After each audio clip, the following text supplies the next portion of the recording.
wasiirka wasaaradda maaliyadda Soomaaliland Marwo Samsam Cabdi Aadan iyo wafdi ballaaran ee horkacayso ayaa maanta kormeer ku soo maray deegaanada ay abaaruhu saameeyeen gobolada galbeedka Soomaaliland. Marwo Samsam oo ay wehelinayaan maamulka degmada Boorama iyo walibana sidoo kale ka gobolka ayaa waxa uu horeyntii halkaasi ka hadlay barasaabka gobolka Awdal Mustafa Cabdi Ciise Shiine waxaana uu yiri xaaladda ay ka warameen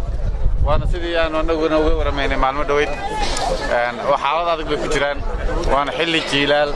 runtii intii wasiir waxa jirta in gobol ahaan iyo guddida aanan ka qoob qaadin oo la shaqeynay wixii hay'adahan u helo iyo wixii soo gaarsiin kara la soo gaarsiiyay laakiin tabartu mar kastaba ay ka badanta oo ay dadkana ka badan yihiin waxa loo helayo oo ay yihiin dad runtii maanta duruuf adag ay bilow u tahay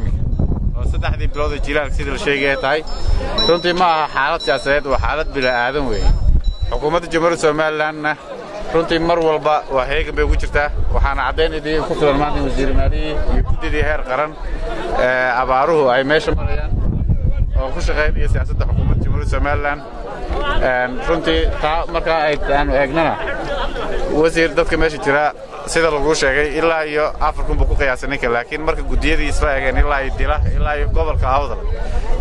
marka la qiyaaso ilaa 8 kun marka 2 kun haday ka tageen 6 kun baa gobolka gudihiisa oo kale waxa halkaas hadalada iska daba qaatay Marwo Samsam Cabdi Aadan iyo wafdiga ay hogaaminaysay waxaana yiraahdeen ilaahay baynu baryaynaa ilaahu adiga gacantaada weyntii gacantaada ilaahu weeyaan qofka bini aadam ee waxidii keenana horta ilaahay baa u soo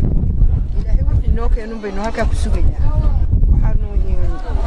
xaaladdu waxa weeyaan marka meel Soomaaliland ma jirto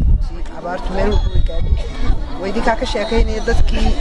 aad ugu timaadeen sidii idin soo dhaweeyeen ee wixii ay haysteen ay aad la wadaagteen runtii abaartan waxa loo bixiyay walaalayaal waxay walaalaysay ummadii reer Soomaaliland isku damqadeen isku naxariisteen waa la iskaashaday waa la iscaawiyay waxaynu saasay ku shaqaynaynaa ilaahayna saas hortay noogu qabsanay waxa weeyaan marmar waxaan sida TV-yada hay isticmaalin oo lacagta TV-ga inaysaa ma yarbi aan u goynaysaa haddana marka darto qof la abaarihi cidi ma aqbalin isoo sadee marxaatiyadu baahan runtii marxaatina waa loo baahanay runtii waxa weeyaan qofka xitaa intuu iska fadhiyo magaalo leeyin waxba dadkii loo qabo inta uu TV-ga ku bixinayo haduu qof busta u siin lahaa ama 2 busta ama 5 busta ama uu soo eegi ba dhaxan